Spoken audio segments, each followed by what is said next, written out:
رمضان کے کیا معنی ہیں؟ کیا پہلی امتوں پر روزے ایسے ہی فرض تھے جیسے ہم پر ہیں؟ رمضان میں ہر روز افطاری کے وقت اللہ تعالیٰ 1,00,000 ایسے لوگوں کو دوزخ سے نجات دیتا ہے۔ وہ لوگ کون ہیں؟ جانتے ہیں اس ویڈیو میں۔ السلام علیکم ورحمۃ اللہ وبرکاتہ۔ نحمدہ ونصلی علی رسولہ الکریم، اما بعد فاعوذ باللہ من الشیطان الرجیم، بسم اللہ الرحمن الرحیم۔ رمضان المبارک اسلامی سال کا 9واں مہینہ ہے۔ یہ اسلام کا تیسرا بڑا رکن ہے اور بہت مبارک اور کئی عظمتوں کا مالک ہے۔ رمضان ایک خاص مہینہ ہے جو اللہ کی رحمتوں کو لینے کا ہے۔ اللہ تعالیٰ کا عرش پہلے آسمان پر آ جاتا ہے۔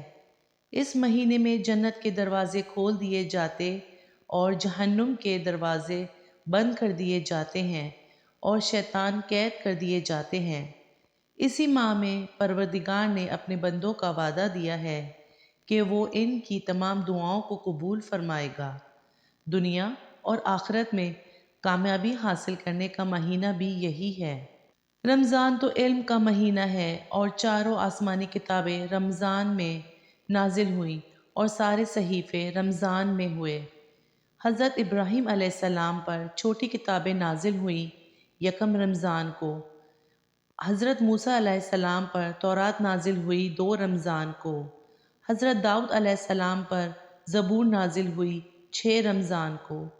حضرت عیسیٰ علیہ السلام پر انجیل نازل ہوئی 12 یا 18 رمضان کو، اور اللہ کے رسول صلی اللہ علیہ وآلہ وسلم پر قرآن نازل ہوا لیلۃ القدر میں، تو سارا آسمانی علم رمضان میں اترا۔ اسی مہینے میں مومن کا رزق بڑھا دیا جاتا ہے اور امت محمدی صلی اللہ علیہ وآلہ وسلم پر اسی مبارک ماہ میں روزے فرض کیے گئے ہیں۔ یہ پہلے کسی امت کے لیے نہیں تھا۔ ان کا روزہ مشقت والا تھا، افطاری سے افطاری۔ ہمارا روزہ اس کے مقابلے میں بہت آسان ہے۔ ان کی نماز تراویح نہیں تھی، ہمارے نماز تراویح ہے، قرآن سننے کے لیے، قرآن کو زندہ رکھنے کے لیے۔ اس مہینے میں ایک رات ایسی ہے جو 1000 راتوں سے افضل ہے، اور رمضان میں ایک فرض 70 فرضوں کے برابر ہو جاتے ہیں، نفل فرض کے برابر ہو جاتا ہے۔ اور یہ مہینہ لوگوں پر مہربانی کرنے کا ہے۔ یہی وہ مہینہ ہے جس کا پہلا عشرہ رحمت، درمیانی عشرہ مغفرت اور آخری عشرہ دوزخ کی آگ سے نجات کا ہے۔ چنانچہ ارشاد باری تعالیٰ ہے، اے ایمان والو، تم پر روزے فرض کیے گئے ہیں جیسا کہ تم سے پہلے لوگوں پر فرض کیے گئے تھے، تاکہ تم پرہیزگار بن جاؤ۔ سورہ بقرہ آیت نمبر 183۔ مسلمان سال کے 11 مہینے کھاتے پیتے ہیں، جبکہ رمضان المبارک کے مہینے میں مخصوص اوقات میں روزہ رکھنے کا حکم دیا گیا ہے۔ مسلمانوں کو حلال اور پاک چیزوں سے اجتناب کرتے ہوئے بھوک اور پیاس کو برداشت کرنے اور اس کے ساتھ ساتھ ہر قسم کے فضول کاموں اور اللہ اور اس کے رسول کی نافرمانی سے بچنے کی بھی تلقین کی گئی ہے۔ روزے کا اصل مقصد تقویٰ ہے، کیونکہ اللہ تعالیٰ کو لوگوں کی بھوک اور پیاس کی کوئی ضرورت نہیں ہے، بلکہ وہ تو صرف تقویٰ کو پسند کرتا ہے۔ علماء اکرام نے تقویٰ کی بنیاد 3 چیزوں کو قرار دیا ہے، جن میں اطاعت الہی، گناہوں سے اجتناب اور ترک دنیا شامل ہے۔ اللہ کے رسول صلی اللہ علیہ وآلہ وسلم نے بھی تقویٰ کی اہمیت بیان کرتے ہوئے فرمایا کہ تمہارے لیے تقویٰ ضروری ہے، کیونکہ ہر عمل کا سرمایہ یہی ہے۔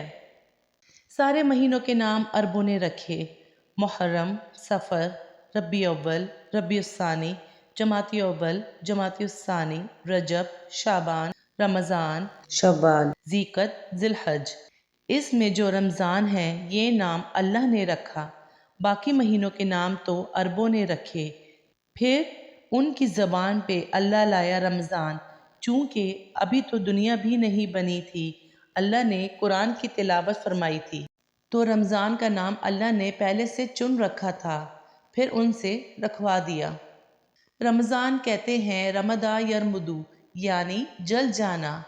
رمضان کو رمضان اس لیے کہتے ہیں کہ اس میں گناہ جل جاتے ہیں۔ مسلمان پہلا روزہ رکھتا ہے اور اس کے گناہ جلنا شروع ہو جاتے ہیں، اور اس کے بھوک پیاس کی آگ میں گناہ جلنا شروع ہو جاتے ہیں، اور آخری روزے تک اس کے پچھلے سال کے سارے گناہ اللہ معاف فرما دیتا ہے۔ اللہ تعالیٰ کی طرف سے اعلان ہوتا ہے 24 گھنٹے دن رات۔ یہ اعلان ہوتا ہے، کوئی ہے معافی مانگنے والا، میں اسے معاف کروں؟ کوئی ہے توبہ کرنے والا، میں اس کی توبہ کو قبول کروں؟ کوئی ہے مجھ سے مانگنے والا کہ میں اسے عطا کروں؟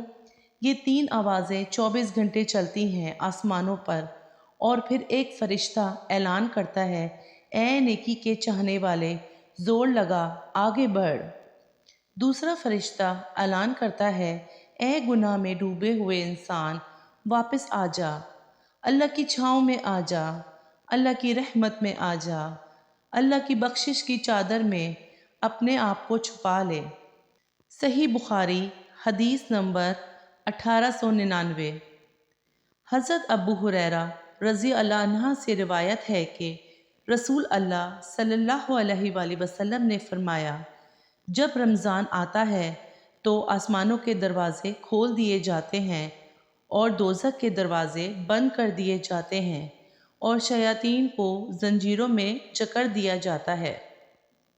سال کے شروع سے لے کر آخر تک جنت کو فرشتے رمضان المبارک کے مہینے کے لیے سجاتے رہتے ہیں۔ جب رمضان آتا ہے تو عرش کے نیچے سے ایک ہوا چلتی ہے، اور اس سے جنت کے درختوں کے پتوں میں حرکت آتی ہے۔ جنت کی حوریں ان کی طرف دیکھ کر کہتی ہیں، یا رب العالمین، اس مبارک مہینے میں اپنے نیک بندوں میں سے ہمارے لیے ایسے خاوند عطا فرما جس سے ہماری آنکھیں ٹھنڈی ہوں اور ہم سے ان کی آنکھیں ٹھنڈی ہوں۔ روزے دار اپنے رب کے ہاں ایک خاص مقام اور درجات رکھتے ہیں، اور ان کے لیے اللہ تعالیٰ کے ہاں خاص اجر و ثواب موجود ہے۔ سنن ابن ماجہ 1638۔ حضرت ابو ہریرہ رضی اللہ عنہ سے روایت ہے کہ اللہ کے رسول صلی اللہ علیہ وآلہ وسلم نے فرمایا، آدم کے بیٹے کے نیک اعمال کا اجر جتنا اللہ تعالیٰ چاہے بڑھا دیا جاتا ہے، اور اللہ تعالیٰ نے فرمایا ہے کہ روزہ اس سے مستثنیٰ ہے، کیونکہ وہ میرے لیے ہے، اس کا اجر بھی میں ہی دوں گا۔ روزے داروں کے لیے 2 خوشیاں موجود ہیں، ایک خوشی روزہ کھولتے وقت اور دوسری خوشی اپنے رب سے ملاقات کے وقت۔ اللہ کے ہاں روزے دار کے منہ کی بو کستوری کی مہک سے بھی زیادہ عمدہ ہے۔ قیامت کے دن روزہ اور قرآن پاک بندے کے لیے شفاعت کریں گے اور ان کی گواہی دیں گے۔ چنانچہ حدیث پاک میں آتا ہے کہ اگر لوگوں کو معلوم ہو جائے کہ رمضان کا مہینہ کتنی عظمت اور ثواب والا ہے تو میری امت یہ تمنا کرنے لگ جائے گی کہ سارا سال ماہ رمضان ہی رہے۔ چنانچہ روزہ جہنم کی آگ سے بھی نجات کا ذریعہ ہے، اور روزے داروں کے لیے دوزخ سے تحفظ اور جنت کی خوشخبری بھی اللہ کی طرف سے دی گئی ہے۔